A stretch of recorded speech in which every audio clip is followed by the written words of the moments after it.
E já aconteceu com você de ter a mente invadida por pensamentos repentinos, normalmente ruins? Bom, esses são os chamados pensamentos intrusivos, muito associados à ansiedade. Mas de onde eles vêm? Quando buscar ajuda? Chegou a hora da coluna Olhar do Amanhã.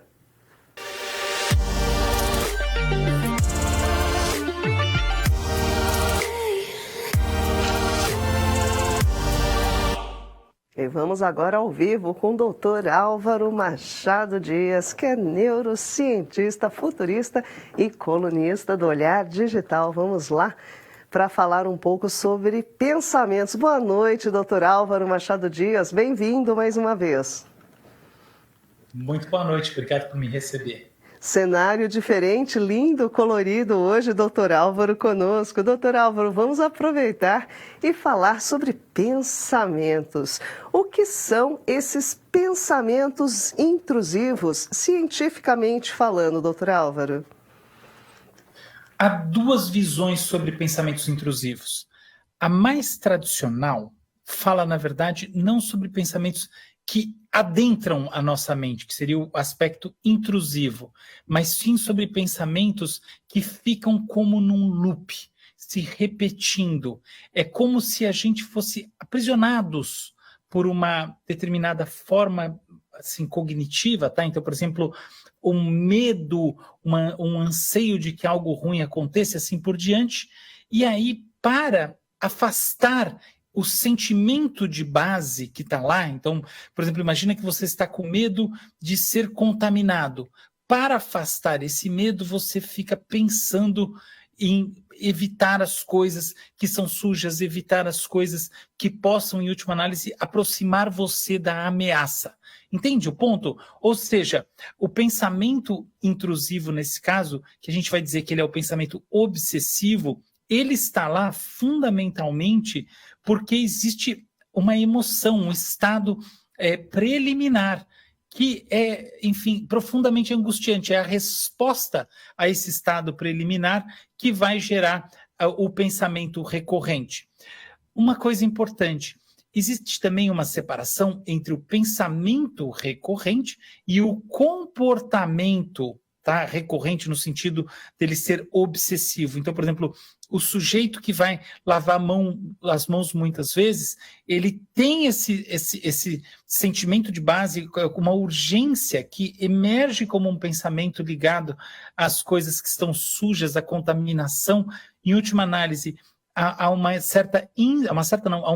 rola uma insegurança, uma dúvida se o comportamento que elimina o perigo foi feito de maneira suficiente. É por isso que o loop continua.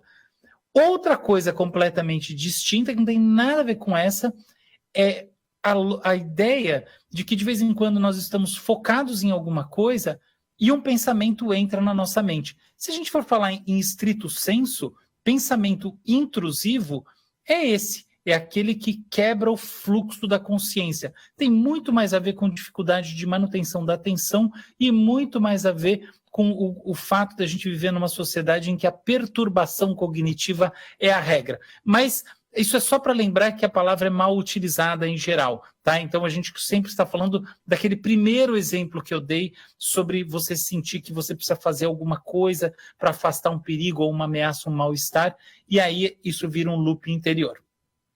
Agora, esse tipo de pensamento, ele é algo comum no dia a dia ou ele é proveniente de algum trauma ou alguma situação estressante ou algo atípico do normal? Veja bem, se a gente considera a questão da emergência desse tipo de pensamento em qualquer frequência, é a coisa mais normal do mundo. Por quê? Porque a ansiedade, por exemplo, que é um grande motor de pensamentos desse tipo, ela é caracterizada pela percepção muito sutil de que existe um perigo iminente. As pessoas se tornam ansiosas porque elas estão prontas para responder a um perigo do ponto de vista biológico. E essa prontidão em si envolve você estar atento ao tal do perigo, que em última análise significa você estar pensando no perigo, que, portanto, vai gerar essa recorrência que a gente sabe que não é positiva. O que acontece? Esse nível normal que existe, por exemplo, quando você tem que fazer por exemplo, imagina que você vai fazer uma prova para um concurso público, e aí você está pensando nessa prova recorrentemente nos dias anteriores. É algo que não só é normal no sentido de absolutamente entendível e justificável, como é efetivamente sadio, porque se você ignorar a prova, você não vai botar o máximo da sua energia mental ali, entende? Então, não é nada disso que importa. A questão é por que esse tipo de pensamento, de lógica mental, mais do que isso, que é de pensamento e sentimento, por que isso sai de controle? E aí vem a questão, é comum que saia de controle? A resposta é muito comum que saia de controle. E acontece por duas razões distintas. Uma é porque tudo ao seu redor, o comportamento, a maneira como você está interpretando a realidade, as memórias que você tem formado te levam num caminho de mal-estar e angústia. E a outra é porque efetivamente há uma condição biológica de base, de fundo, que faz com que isso tudo surja por si só. Quando a gente tem esses casos que se tornam verdadeiramente patológicos, tende a ser essa segunda razão. Ou seja, e de fato existe uma condiçãozinha que é muito comum, mas que vem de dentro para fora, que não é nada que ninguém precise pensar, poxa, eu tenho isso, né, eu tenho transtorno obsessivo compulsivo, então minha vida acabou. Não, não é nada disso. Mas, de fato, tem que ser olhado dessa maneira para que assim, os sintomas e a experiência como um todo sejam melhorados, sejam mitigados. Agora, doutor Álvaro, e como perceber que os pensamentos são normais, comuns, até provenientes de alguma situação pontual, ou ao contrário, como saber o limite entre o que é normal e, de repente, procurar uma ajuda por ser algo além do normal, algo que já está se transformando em patológico? A fenomenologia psiquiátrica, que é uma área que estuda experiências de sintomas e etc. e tal, coloca uma coisa que eu acho que vale para todos os casos, inclusive para esse. Aquilo que não é, entre aspas, normal, é aquilo que afeta a vida das pessoas. Se você tem uma vida que, dependendo do momento, ela se torna completamente desequilibrada, e eventualmente esse estado de desequilíbrio vai tomando cada vez mais importância. Então não é uma coisinha que é desequilibrada, não é quando você pensa, por exemplo, naquela relação que você acabou de terminar, que você sai do seu estado de equilíbrio, mas quase tudo te tira de um estado de equilíbrio, tem algo de errado.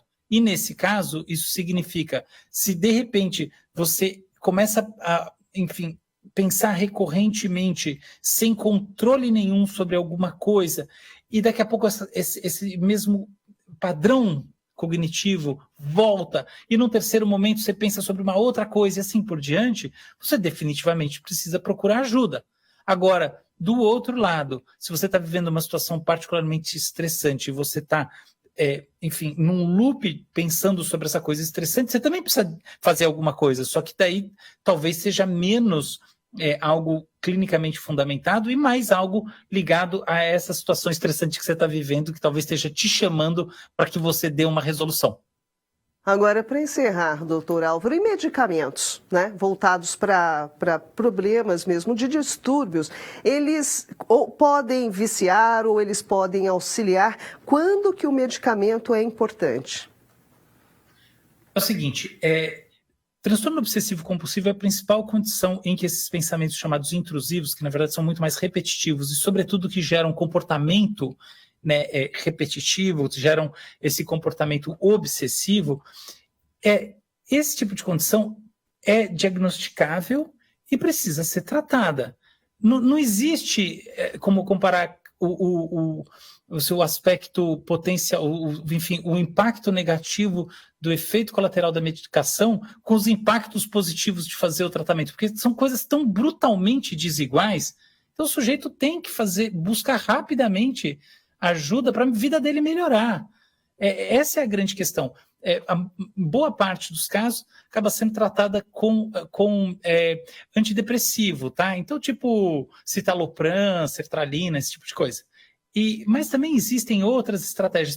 Por exemplo, saiu um estudo muito interessante, recente, sobre uma nova técnica de estimulação cerebral profunda, muito interessante, que é uma técnica usada em casos de transtorno obsessivo mais complexos. Há também a estimulação magnética transcraniana.